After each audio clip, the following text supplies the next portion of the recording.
Guys, this is Harim again, and update for this 4HG1.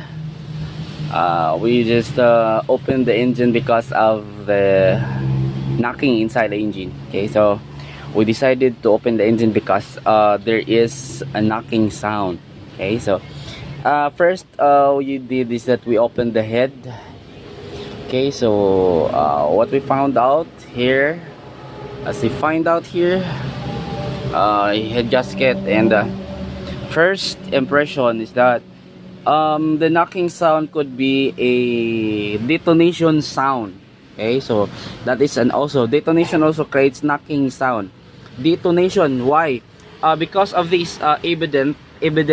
Okay, evidently the piston head is damaged because of a detonation. Detonation was happened because there is a foreign material inside the combustion chamber. This is the pre-combustion ignition. Alright, so detonation before the actual combustion will happen, there is an abnormal combustion because of these foreign materials here.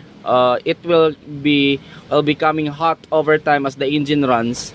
Then as this will remain hot as long as the engine is running. So just before the engine could fire normally, this heavy material will create detonation here, because there is metal could be hot during the combustion process. So what we're going to do for this is that we're going to replace, actually we need to open the crankcase to check with the conrod bearing, but this is the first impression that we have seen, right?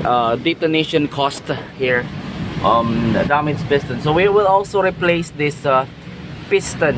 Okay, this is the third piston, okay, for this 4HG1 engine. Okay, that's all for now.